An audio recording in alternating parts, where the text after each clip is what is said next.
What's going on, everybody? Welcome back to the Unnamed Prop Show. As of right now, it's going to be Clint's top picks, or Clint's prop picks. I can't remember which one I went with. I'm going to have to check that.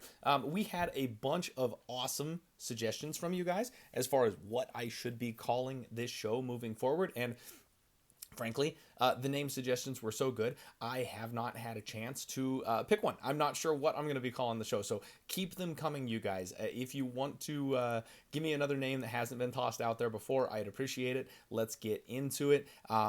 It's funny, actually. I called the show Clint's Top Props. And I think someone suggested Clint's hot props, and for some reason I had like the idea of rolling with that and making it very chefy, making it very cooking related, and have my props be something that I'm cooking up for you guys every single week. I love that idea.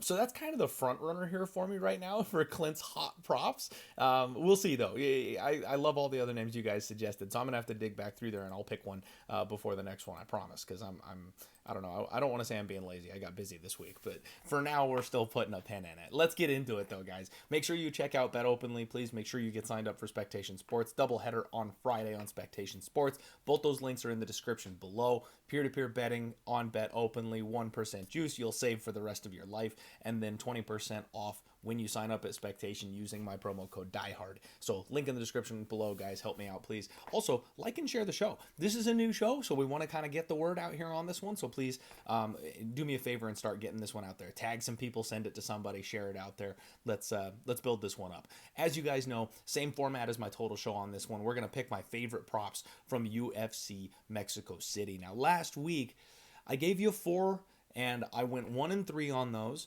Now, as you guys know, I'm giving you my thoughts on the best props on the board, right? So it could be short, it could be longer. I'm not necessarily betting all of these. We're going to talk through them, and I'm going to give you the ones that I think are the most likely ones to hit, right? I'm not necessarily giving you like the value plays. I'm looking at ones that I think are actually going to happen, and I might mention a couple of long shot sprinkles in there for you, but I'm not completely tracking this. Just so you guys know, I'm going to talk about my favorite ones on there, and they may or may not make my card by the end of the week. Okay, but we did go 1-3. We should have gone 2-2. Let's be real. Kevin Holland absolutely had Gunnar Nelson on death's door, and we should have gotten the KO prop on that one. So it should have been a positive 2-2 week for anybody if you did go with all 4 of the plays last time. So we were right there for profitability on the first show. This week I'm going to start with a layup. Okay, I want Jamal Emmers by KO on this one, -105, and this is one I'm actually debating putting real life money on and playing this one because Jamal Emmers by KO just seems like the way this fight goes, right? Gabriel Miranda is a guy who has a terrible gas tank. He's not overly durable, and especially when he gets tired, he just makes egregious mistakes and leaves himself out in the open to get cracked. Jamal Emmers is a very strong wrestler, so he's going to be able to control the space and the range. Miranda's not getting takedowns on this guy, at least not early when he's full gas. And then Jamal Emmers, the way he throws. Fast, accurate punches. He had Nate Landwehr hurt in his last fight. Gabriel Miranda will not survive that exchange. I really feel like this is Jamal Emmers' round 1 TKO. And if he does decide to slow the pace down, my only concern is that he decides to take this guy down and wrestle and just sit on his chest, and they both gas out. Neither guy has the energy to continue. That could potentially take place, but don't forget, every round starts on the feet. So I kind of feel like Jamal Emmers by KO is going to happen, and even if it's round 2 or round 3 when they get tired, I do think he'll throw some punches and eventually find it. So that's going to be the first one for me. Jamal Emmers by KO -105. The second one for you, this one's a little bit more value-y. I will give you this. I am very, very tempted on my boy Christian Rodriguez by knockout.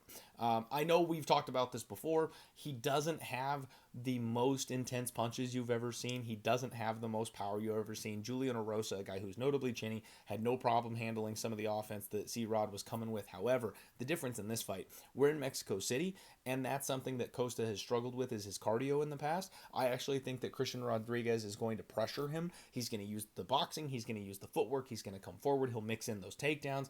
And I think Christian Rodriguez is built for a place like Mexico City. He also got out there super early, and he's acclimating to Mexico City, so he's going to be ready to go a hard 15 minutes for this fight. And I'm not sure the same is true for Milky Costa. And I'm not sure, even if he did go out there and train for a couple of weeks, I'm not sure it would make the difference in their cardio up. So I fully expect C-Rod's cardio to be the thing that wins him this fight, whether it's the 29-28 decision or, in this case, perhaps a late finish. So the KO for C-Rod is plus 800. And if you've got Milky Costa, pulling guard and trying to tangle him up in grappling and stuff in the later rounds because he's exhausted, I actually think the round 2, round 3 TKO props are going to be very, very live in this spot. And that's probably the way I'd look, because realistically, I don't think C-Rod is going to nuke him with something in the first round. So maybe sprinkling those round 2, round 3 numbers at even larger amounts, if you're going to get crazy, is the way to go. Let me just quote those here for you, because now that I'm talking about it, I'm curious. C-Rod round 2 KO is 22 to 1. C-Rod round 3 KO is 30 to 1. So yeah, that's a little better than 800. Let's talk about those for sprinkles instead, right? Because we'll get that round 1 out of there. I don't think it's happening in round 1. Rolando Rodriguez, lazy boy, via submission, plus 350. I like this one. This is going to go in my sub special, or my Hail Mary parlay type of setup that I do. I like Rolando Rodriguez by sub. Kevin Boras is a guy, again, I'm trying to target cardio here, you guys. Kevin Boras is a guy who struggles. He does kind of slow down a little bit. I think he's probably the more technical striker here than Rolando Rodriguez. However, Lazy Boy has a very serious grappling advantage in this fight, and he's the most durable man I've ever seen. So if he gets cracked in this fight early, which I expect him to, I don't think it's going to bother him. Look at the Ode Osborne fight. Like, mortal men are out unconscious on their backs with that kind of a punch. I do not think Rolando Rodriguez is going to have that problem here. He'll eat the punches, he'll come forward, he'll get the grappling going. He's got a great back take, and he's got a nasty rear naked choke. I again think this is going to be not an early, but probably a later finish. So round 2, round 3 subs for Kevin Boras is kind of the way that I'm looking at this. Rolando Rodriguez. Round 2 is 10 to 1. Round 3 is 18 to 1 for the sub props, and that's where this one could come early. So I probably would just play the plus 350 and be happy with that number. I will predict that it happens a little bit later, so maybe if you want to take a sprinkle, but I don't know. I always feel cheated when I'm getting like 10 to 1 on a round 2 prop or something like that. Maybe I'm just greedy, but I feel like that number should be bigger. I would almost rather make a slightly larger wager on the sub by itself than try and play with the 2 and 3s if I'm only getting, 8 to 10 to 1, something like that on it. You know what I mean? So, Lazy Boy by sub. I like that one. Next up, David Martinez by KO. It's plus 140 on DraftKings right now. Simon Olivera, I think, is just a complete throwaway fighter for the UFC. Guy's been on the shelf for the last couple of years. He got brought in, and there was some hype around him initially, and going back, I mean, I didn't get it. I didn't get it when he first had the little bit of hype around him, but I especially don't get it now, because he's older and he's bad. Like, he's got a decent submission game, and that, I think, would be his path to victory here, which, by the way, is plus 800. So if you want that banana peel, like he catches a guillotine type of situation here, Simon Olivera by sub is possible. I don't think David Martinez is ready to grapple with a guy like this, but the way Martinez moves, the way he skates around the cage, the way he attacks the legs and the body, like, I just don't think Simon Olivera is going to be able to do that at elevation for 15 minutes in enemy territory. It's not making sense to me here. David Martinez is, I don't know what his ceiling is. I'm not entirely sure, but he's definitely the guy the UFC wants to win, and Simon Olivera is definitely the guy they're ready to throw away, so that equals highlight reel, and I think that the knockout is probably something that could materialize deeper in this fight after he gets beaten up and dog walked around that cage for a little bit. So plus 140, not the best value in the world. It's a shorter number here, but his money line is, definitely parlay material, and if you want to just kind of play something straight, kind of like the Jamal Emmers situation, you get a little plus money on it instead. I'll call that there. Raul Rosas Jr. by Vince Morales. Now this one I'll throw you guys a little crazy talk, right? Like, we just talked about this on the last fight. Vince Morales by sub is 14 to 1. Vince Morales' submission game has gotten so much better recently. He's been working really hard on that, and it's shown. He's got a bunch of regional wins via very exotic submissions recently, and that's impressive as all get out. Raul Rosas Jr. is going to wrestle. We know this guy gets tired. I think he's patched that hole up. I'm sure the UFC is, they're putting him in this position to show out, don't get me wrong. But they did that with Elijah in the last fight too, and in the third round, Vince needed probably about 20 more seconds to sync up that bulldog choke, and it was over. So I think you have to watch out for the sub with Vince Morales. He is so nasty, he is so tricky, and if he's ready for the elevation here, if Raul Rosas Jr. slows down and slips up, Vince could take his neck home. So at 14 to 1, that might justify a sprinkle. This is not the one that I'm calling you and I'm saying, hey, it's happening, bet on it. I'm just saying, if you're looking to be a little degenerate, like, the round 2, round 3 subs for Vince Morales is like just a little taste. Just a little taste. I am probably not going to bet that one because I'm trying to work down on the degenerate tendencies for a little bit until I string some more wins together here, but I gotta mention it, you guys. I really do. The last one I want to talk to you guys about is going to be the main event. Brandon Moreno by decision. This is one that I actually really like. Plus 110. I know it's not a great number, right? You could parlay up Brandon Moreno if there's somebody else on the card that you really like.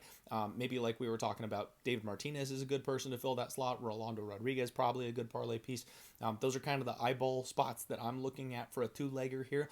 But if you want to play it straight by itself, I think Brandon Moreno by decision is probably the way to go. Again, the late round club and sub will be live. I'm telling you, it's going to be there. Possible, right?